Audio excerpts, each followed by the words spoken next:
Scott so much for being here. I don't know. I just heard the recording message, so hopefully I was on the mic there. Anyway, Scott Welle is our speaker tonight, and he is going to share with us about outperformers. And he says they are not born, they are made.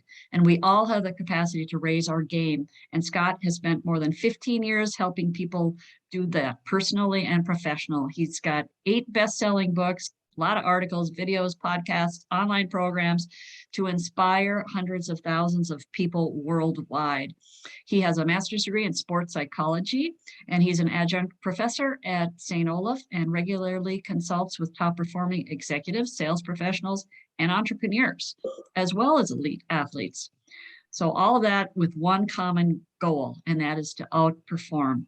Fox 9 in Minneapolis, St. Paul has called him the motivational expert, and he was recently named 2021 Midwest Motivational Speaker of the Year for fun. And because he's a little crazy, Scott has completed 30 marathons, 5 Ironman tries, a 100-mile ultra marathon. You are crazy, and serves others by showing them how to tap into the mindset of challenging in the self-limiting beliefs that we all have and aspiring to be our best every day. So be sure to check out his website. Tell your friends, tell your corporate people, we need to hear from Scott. And he is also giving away some books tonight. So whoever's in charge of the list, unless I can find it somehow on Zoom, please send it to me so we can figure out who's going to win books. Yeah. So Scott, there you go. Take it away. We're sucking up too much of your time. Yeah, thank you, Becky. I appreciate it. We're all a little bit crazy, aren't we? Like, John, I saw you chime in the chat there. We're all crazy in our own little way, right? It's a privilege being here with you this evening. And I guess first and foremost, before I even start off with anything else, I just want to thank you for your service. I'm sure you've probably heard that a lot, but I've spoken to a lot of different groups and a lot of different groups of people in transition at all different levels. I'm not sure that I've ever spoken to a group of veterans in transition. So I consider it an honor and a privilege to be able to share some insights with you here tonight on how we can really outperform in 2022 and beyond, and how we can quote unquote raise our game. And I'm not going to take a ton of your time here tonight. If you didn't hear it in my background, I guess I just want to frame kind of how I come at this. My master's degree was actually in sports psychology.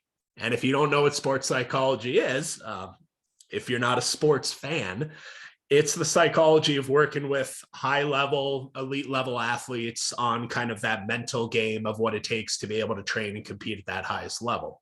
And of course, you might be saying, well, Scott, I wasn't playing in any of those 4 amazing football games this weekend, or I'm not shooting for the Lynx or the Timberwolves. I'm not an elite or professional level athlete. What does that have to do with me? Well, what you actually come to realize is it's a very natural hand in glove fit. And there are so many commonalities between the psychology of peak performance and what high level athletes go through on the court or the course or the field or the ice that will also allow us to be our individual best on the field of play of life. So that's a lot of what we're going to talk about tonight. Is just some different mental strategies, whether we're talking about setting and achieving goals, or generating confidence, or being motivated and disciplined, or being able to focus on not just what makes us busy, but actually what makes us productive and the things that matter. How to be resilient, and, you know, whether it's anything maybe that you're struggling with personally, let's say, or professionally. If there's an opportunity or something that you really wanted and you got knocked down and you didn't get it, how do you actually get back up? So we're going to talk about a lot of those things tonight. I hope to equip you with some tools in your toolbox. But before we even go into the first point, where we're going to talk about winning the mental game, I think it's important to also frame where I'm coming from when I talk about outperforming the norm. Because when I was first studying psychology and then peak performance psychology, and when we were really looking at high achievers in any area, kind of what is their internal DNA and their kind of thought patterns, like how are they wired? And we learned it in terms of 2 different types of what we call orientations.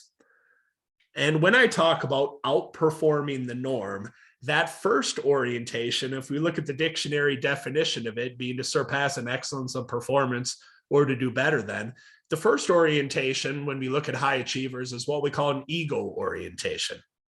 And there's nothing wrong with an ego orientation. It's if Crazy Scott is running next to Crazy John in a race, I am going to try to surpass an excellence of performance relative to what someone else is doing or something else is doing.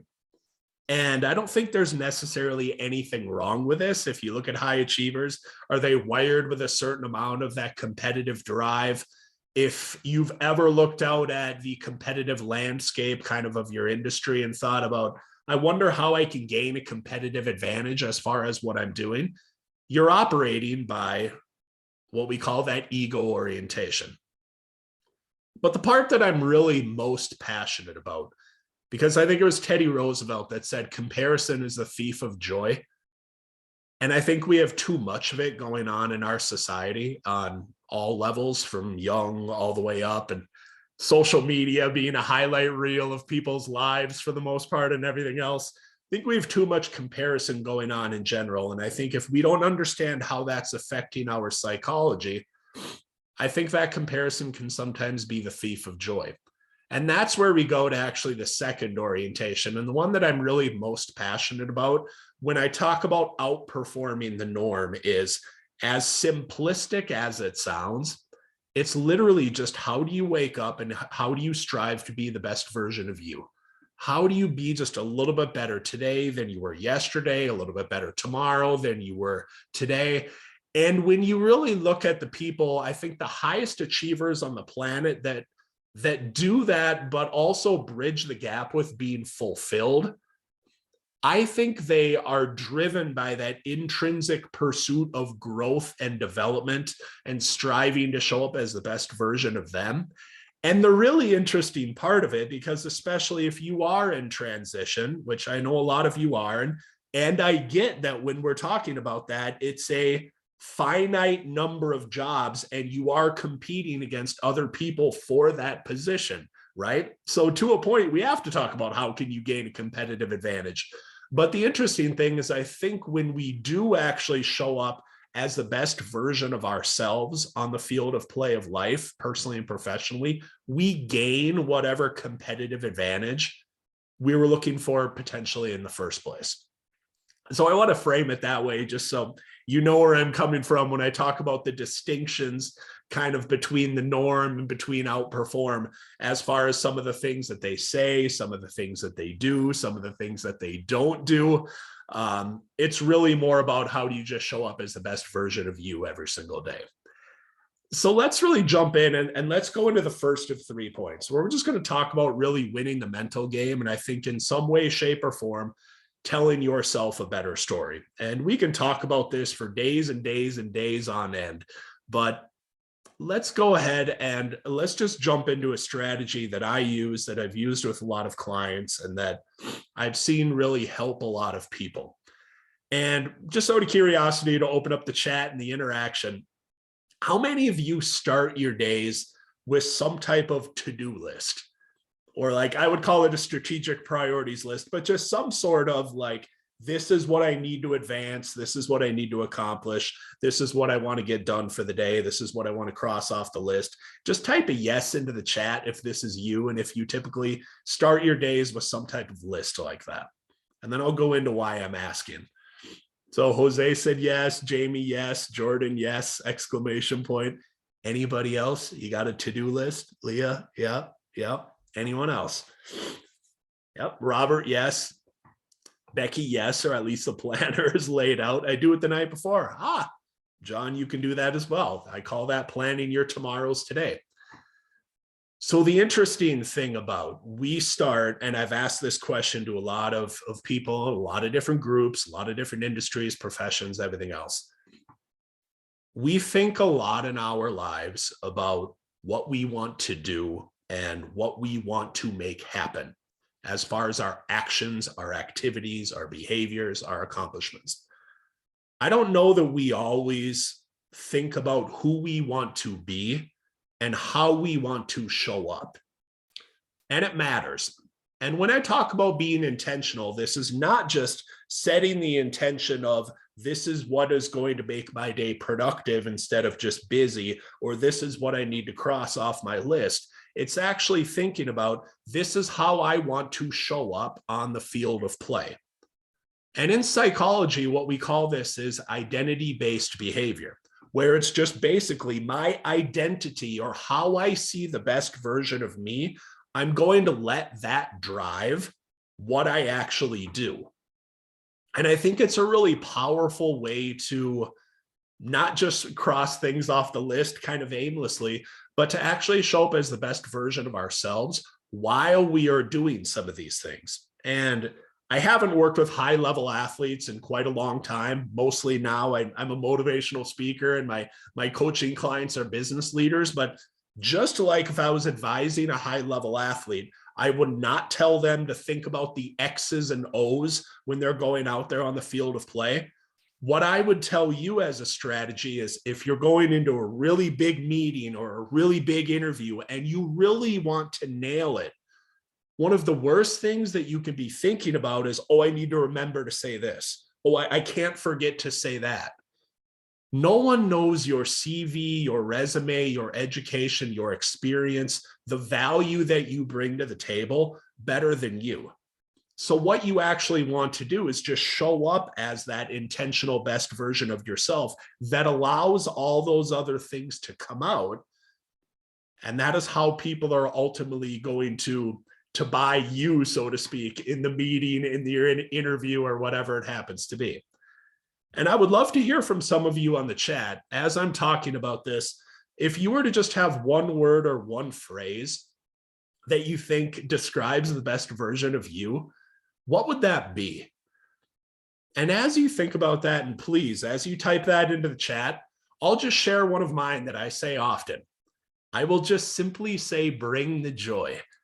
Now, I bet I'm probably not the only one on this Zoom call here tonight that puts a lot of pressure on themselves to deliver an outcome. And I find myself doing this sometimes, especially before speaking engagements, whether I'm showing up on a big stage live or whether I'm showing up on a Zoom stage or anything else and I'm getting introduced. And if I feel like I'm heaping a ton of pressure on myself that I need to be the best speaker that the Eagle Group has ever heard, I need to get a standing ovation, I need to get these scores on my evaluations, or I need to get a referral into these companies. All of these things are outcomes that I can't control. And when we put too much pressure on ourselves to deliver those things, and I'm not saying this has to be yours, but it's just something that I recognize with me. When I find myself thinking about, I need to do this that I don't have control over, I bring it back to bring the joy, Scott. Just bring the joy. And if you intentionally show up like that, and if I intentionally show up that way, whether it's in a boardroom, it's in a classroom, or it's on a massive stage or a Zoom room, I believe that that will give me the best possible chance of producing that outcome that I probably want. So that's one of my things that I say is to just bring the joy. So Jose laughing out loud, kind of like Santa Claus. Yeah. So what else do we got? So JB said confident. John said sincere. Yeah. Anybody else? What one word, what one phrase really encapsulates the best way that you would like to intentionally show up on the field of play? Adam, honorable. I love it. That's a great one. I want to know that I did my best, but also feel happy about what I do. Yeah. Maria, that's a fantastic one. My mom always told me that. I didn't get it at the time, but it was always just do your best, kid. Like go out there and to just do that. It almost sounds so painfully simple, but one of the things I've learned from working with a lot of high achievers in a lot of different areas, no one else can ever tell you whether you've legitimately tried your best at something except for you. No spouse, no peer, no manager, no leader, no one else. It's literally something that you will only ever truly know when you're falling asleep in bed at night or you're looking at yourself in the mirror and you're saying, I feel really good about trying my best out there. So Maria, I appreciate that one. Becky, service, Alvin, kind. All of these are fantastic. Whatever you're thinking about when it comes to this is, these are not typically things that we need when it's 70 degrees and sunny outside and birds are chirping and everything's just all peachy and roses and rainbows. We actually need this type of intentionality when the going gets tough and when things aren't going our way. And maybe there's a part of you, Alvin, where you don't feel like being kind. Or Becky, maybe there's a part where you're thinking about me instead of thinking about the we of service. Or Maria, to your point, maybe when you don't feel like trying your best because things aren't going well or you're tired, that's where we actually have to come back to and anchor in. No, this is actually how I'm committed to showing up on the field of play. And if you use that identity-based behavior and just think about that, instead of thinking about, for sure, I need to remember to say this or not to say that, I promise the best version of you is going to come out. And you're going to give yourself a really good chance to produce the outcomes that you want as well. So that's number one. I'm glad you have it as a sticky on your desk. Constant reminder, we need that. Next up, we got to own the day before the day owns us. The hardest part of anything, just getting started, right? So we got to get into positive forward motion and momentum with our days. And we've got to use something that I call the vital 4%.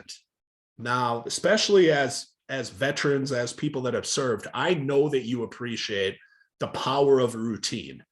And it's one of the biggest things that I talk to a lot of people about, especially early on in the pandemic, is when we live in an uncertain world, one of the greatest ways that we can create certainty is through structure and through routine. So when I talk about this vital 4% is actually just 1 hour out of a 24-hour day is 4% of your day. Pretty small sliver of time, but I'm a big believer in that if we can just utilize that time and just get into positive forward motion and momentum, it's that much easier to sustain it from that point forward. So if we're looking at this personally or professionally, let's open that chat back up. What do you think are some of the most important things if we're really going to set the tone for an outperforming day? Just use this vital 4% or this first hour-ish of the day to the max to set the tone for an outperforming day. Type into the chat, what do you think are some of the most important things that we can do during this time if you want to set the tone for a great day?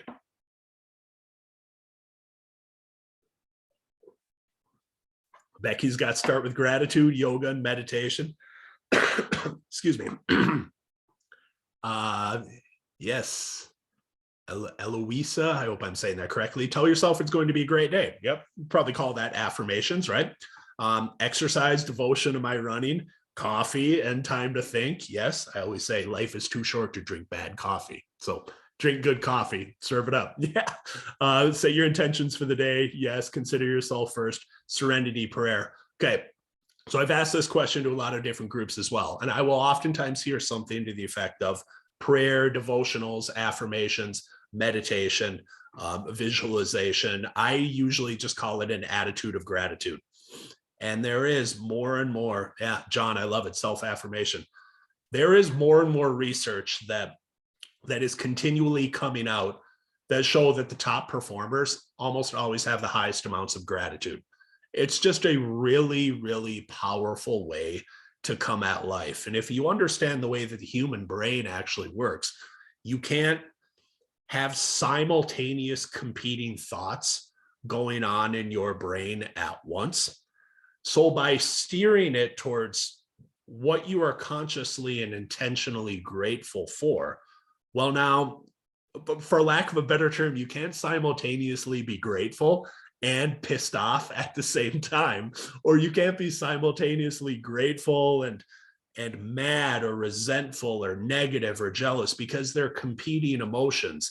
And on a micro or a macro level, whether it's just something maybe small that you're struggling with or something that, I've been in transition for a lot longer than I thought I'd be, and this road just feels hard. I guarantee gratitude will help it. And doing that, I think, first thing thinking about what you have and what's good instead of potentially what you don't and what you lack and what's missing is a really, really powerful way to start your day. And that in a lot of ways can shape some of the behaviors and shape what actually happens after that. So I think it starts with gratitude. Not sure if anybody said this one, but I'm just a big believer in nutrition and hydration. I don't always know that we do a fantastic job of linking what we put into our body and how that actually impacts the way that we think and feel and perform. And it absolutely does, whether we're talking about hydration or whether we're talking about just having a healthy breakfast. I'm not going to go off on nutritional biochemistry. Whatever a healthy breakfast looks like for you, start your day that way, because research will also say if you have a healthy breakfast, you're more likely to make healthier choices throughout the course of the day. And then hydration is a huge performance enhancer as well for the body as well as for the brain. So I think waking up and being intentional about that in the first hour matters. Some of you said running and exercise as well. Let's go back to the chat. What is one benefit of exercise? Physically, mentally, emotionally, what do we get from exercise? Or just, if you don't think about it like that, what do we get from quality movement of our bodies? Like, what does it do for us physically, mentally, and emotionally? Type that into the chat. So Adam's got clears the mind, endorphins. Yep. Sets the tone for the day. Stress reduction. Love it. Yep. Stress relief. Yep. The fact of the matter is, exercise and quality movement. Yeah, Maria, so much. It's my happy place. It's my happy place too. Exercise and quality movement is the single greatest performance enhancer for our lives, physically, mentally, and emotionally. Nothing else replicates the benefits that we get from exercise. No pill that we can take, nothing else that we can do. Yet, I'm not sure that I've said this yet tonight, and it's one of my favorite phrases. What's common sense? Not always common practice. And because I catch myself doing this too, we will say things like, you know what, really tired right now, can't exercise. But exercise actually gives us energy, gives us endorphins. Really, really stressed out right now, can't exercise. But exercise is actually one of our greatest stress relievers, John, stress reducers, right? Really, really busy right now. Got a lot going on, can't exercise. But Adam, to your point, exercise actually clears the mind, helps with decision-making, mental alertness, cognitive functioning. What's common sense in us knowing that in some way, shape, or form, and I'm sure we all have different schedules, potentially different family responsibilities, etc. Whether this fits nicely in your vital 4% or not, I usually say get it done early in the day, because then there's less things that can get in the way that can interrupt or cause you to potentially miss a workout or miss moving your body. But if we all agree that we want to be our outperforming best every single day, that movement and that exercise is just something that has to make its way into our day. It just absolutely does. And then to the point of some of you saying, I think, focus or planning your day, thinking about what you want to do, you are 100% correct on this as well. And the way that I would recommend that you look at this is by what's on your screen right now, by looking at the simple Venn diagram, or where outperformers live, which is the intersection of the things that matter and the things that they can control. And where those two things intersect is where they focus the majority of their time and energy every single day. Now, this seems like a really, really simple slide, but a lot of things are beautiful in their simplicity. So let's just pick this apart a little bit. If we're focusing on things that we can control, but things that don't matter, what are we typically focusing on, or what are we doing? Well, this is where a lot of society lives, to be completely honest with you. This is where we're busy instead of productive. Because again, we're focusing on things that we can control, activities, actions, behaviors, etc., but then things that at the end of the day, the end of the week, end of the month, end of the quarter, end of the year, we don't necessarily have the results that we want because they were things that really don't matter. And we feel pretty good about it in a way as we're doing it because we're in motion and we're in momentum. But it really truly is where we stay busy and not necessarily where we actually stay or where we become productive. And it's one of my favorite questions to ask people, not just a coaching client, but a friend or anything else. If you get together with someone or you're chatting with them, you say, hey, how you doing? Busy, really busy right now, really busy. Say, okay, well, it's maybe good that you're busy. Are you productive? And it causes them to ask a little bit of a different question. And sometimes they'll think about it. They'll come back and they'll be like, yeah, I actually was pretty productive. Or sometimes they'll say, kind of, but I spent a good amount of time or a good amount of focus throughout the course of the day, potentially on things that don't matter. So that's one side of it. To go to the other side of it, which is also really important, if we're focusing on things that matter and things that we cannot control, what are we focusing on there? Well, that's actually outcomes, results, could be metrics, could be deliverables, could be getting the job offer, nailing the interview. All of these things are things that matter. It's a result or it's an outcome that we want. Sort of like a team wants to win a Super Bowl or wants to win the big game. We want these outcomes to happen and they matter and they're great because they provide motivation and direction for what we do. But they've become problematic because we only ever really truly have indirect control over whether we get there or whether we achieve or whether we accomplish them. Like you can't force someone to hire you. All you can do is show up as your best and do the networking and polish your interviewing skills, touch up your resume, your CV, those different things. Those are then the blend of, again, going back to the intersection of it's something that matters and it's something that I can control. And if I discipline myself to focus on that every single day, will probably bring that outcome to fruition that I actually want. So I've actually had a lot of people that will just print out this very simple visual and just have it sitting next to their computer because it reminds them throughout the course of the day. Am I busy or am I productive? Am I focusing on outcomes or am I focusing on controllable activities and actions?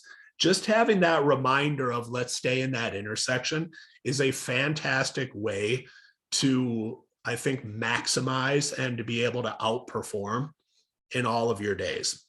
And to just recap that vital 4%, some of the things we went through, the attitude of gratitude, but it could certainly be prayer, devotions, meditation, mindfulness, etc. Fueling the body, nutrition, hydration, moving the body or exercise, that great performance enhancer, and then thinking about what am I going to focus on throughout the course of the day? And is that in the intersection of the things that matter and the things that I can control? So that wraps up the second point. Third point, third and final point, is if we get knocked down, how do we get back up? How do we adapt and thrive through change, through pressure, through stress, through adversity, and how do we remain resilient? Now, let me just give you one strategy on this, but before I even go into that, I just want to share a story that, or a study that I saw not too long ago that, to the best of my knowledge, was the largest global study ever done on resilience. And I get a lot of my research from HBR. If you're unfamiliar with it, it's Harvard Business Review. They just have a lot of good research out there in a lot of different areas. And it was a study that was done during the pandemic by Marcus Buckingham. And what he sought to understand was what makes people really resilient. Like when you look at it globally, what makes one person more resilient than another person? So go ahead and type it into the chat. What do you think they found was the common thread or the common characteristic among the most resilient people anywhere on the planet. What do you think they found? If you were to just guess.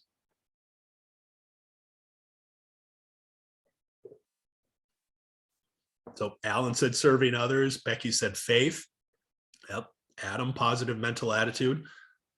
Yep. Eloisa, they keep on going. Yep. John, persistence. Yep. So maybe underneath, or maybe as the precursor to a lot of what you're saying, the really interesting part of this, Alvin accepting a fault, the most resilient people anywhere on the planet had actually experienced the most hardship. They'd experienced the most suffering in some way, shape, or form.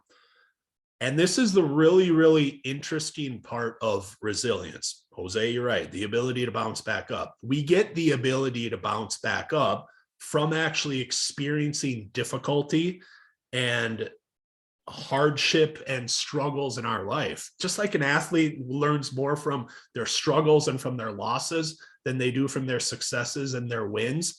This is one of those interesting things that when I ask groups, what are some of the mental skills or some of the traits, the characteristics that you know that we need to be able to outperform? I will always hear resilience. And it is a very interesting thing, because it's almost like we know we need to be resilient. We know we need to get back up if we get knocked down, but I don't know that we always want to necessarily go through the adversity and the struggle and the tough times and the stuff where our character is tested. I don't know that we want to have to go through that to get to this.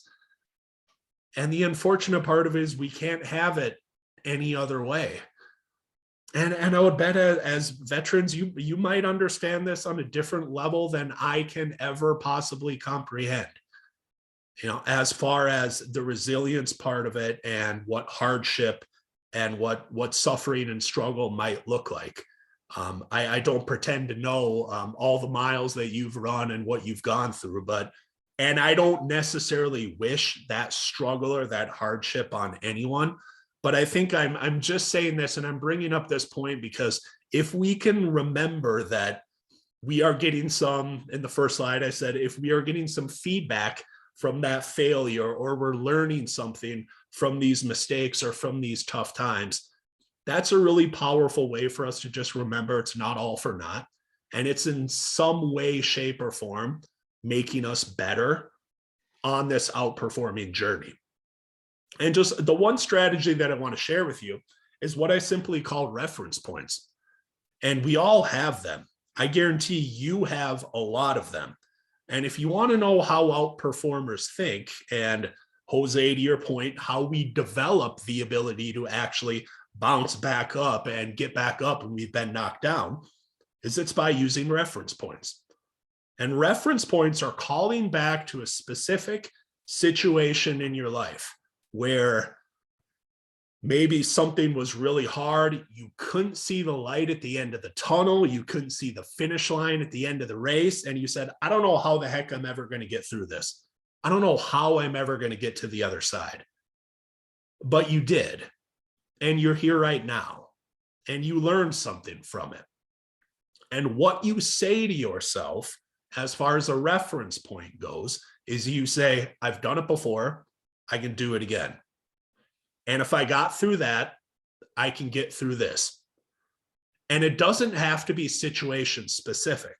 In other words, I can use crossing the finish line of a 100-mile ultra marathon to help me get through a tough time, especially early on in the pandemic when no one was doing virtual things. And it was a hard time as a speaker. Like, I can use that athletically to help me professionally. I can take something professionally and it can help me personally. And I don't expect you to type this into the chat at all. But whatever you're thinking about right now, where again, you just hit with something really hard, your character was tested, you couldn't see the light at the end of the tunnel, but you got through it, and you got through it better than you were before. That is your reference point. And if you want to know how you develop the ability to get back up, generate confidence, generate belief in yourself, it is you taking that reference point and saying, If I did it before, I can do it again. And if I got through that, I can get through this. Use those reference points. Don't be Minnesota nice with it. All right. This is not a time to be Minnesota nice. And I'm not telling any of you to be arrogant and to act like you're above someone. I'm just saying that you should have that intestinal fortitude and that belief in yourself that whatever you might be struggling with, or however hard something may seem, you're going to get to the other side. I promise you, you will. And you'll get to the other side better with reference points. So that is the one thing on adapting and thriving. I guess a couple of things I'll just share, and then Becky, you can tell me how you want us to handle the books. But as I wrap up here, if any of what I said throughout the course of, I don't know how long I've been at it, let's say roughly 40 minutes, if this resonated with you, and if you would like additional resources on leadership, on goal achievement, on peak performance, on just personal and professional excellence, you can visit my website at scottwelle.com. There's a button on there that says free training.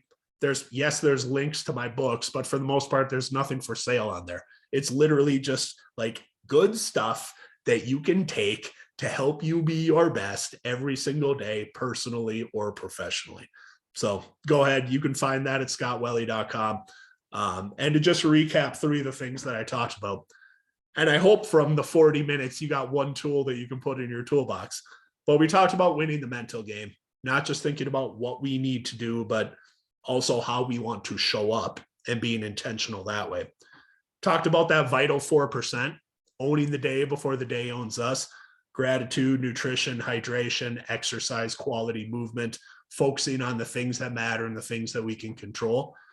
And then the adapting and thriving and being resilient, knowing that hardship and struggles is in some way making us better, and using our reference points and saying, if I did it before, I could do it again. If I got through that, I can get through this. Any of these things will make you better on the field of play of life. I promise you. And I'll just end with, I'll end where I started, just saying it's been a privilege to serve you. And thanks again for your service and for every single thing that you do. If I can help you out at all with anything else, feel free to connect with me on LinkedIn. Or if I can answer any questions, you can type them into the chat. So good luck going forward, and God bless. Well, thank you, Scott. This absolutely flew by. This was outstanding. One thing I'd love to just capitalize on really quickly. You said something really, really poignant here. And I know it's been brought up a couple times before, but for all of you that are on the call that are veterans, okay, or maybe you're still serving, I think every single one of us has a reference point in common, right? And that is maybe multiple ones, but one that every single one of us has is we all went to boot camp, or we all went to officer candidate school, okay? And I know, we all experienced the pain, the beatings, the physical, mental anguish, the lack of sleep, everything. And I think that's one of those things where it's like, lots of times it was designed just to get you to quit. That was the whole thing. It's like they want you to quit. Okay. Yeah, John's talking about SEER training. That's ridiculous training. Okay. But the whole thing of like, I remember going through and just like, you couldn't really control anything other than like your attitude and your effort. Right. And it's like, but you made it through it. For some of us, it might've been one of the hardest things we've ever had to do. But that's one that I think every single person on here that is served can look back on as a reference point. Okay. If this stuff that, if you're struggling, and look, I had a really long transition in my last transition, trying to get a job, and it really, really sucked. It took a really long time, but I think being able to go back and think about like, hey, I remember when I was at OCS or this or that, and like the sergeant instructor trying to get me to quit, tap out, or ring the bell, whatever it is, just being like, if nothing else, even if you weren't doing anything right, just not giving into that satisfaction, just finding that other level. If any of you could get through that, you absolutely can get through this transition stuff. So, Scott, I just want to applaud you for bringing that up. I think that's huge. It's something that resonates, I think, with every single person on here that serves. So that's a really huge point. Yeah. Well said, Adam. Thank you for saying that. Yeah, I don't know the ins and outs of it, but the way that you said it, you are 100% correct. Yes. Awesome. Yeah. I mean, let's open it up for Q&A. I mean, please put stuff in the Q&A box if we've got some specific questions we want to ask Scott. I mean, Scott, one thing I'll ask you really quick here, and certainly I know with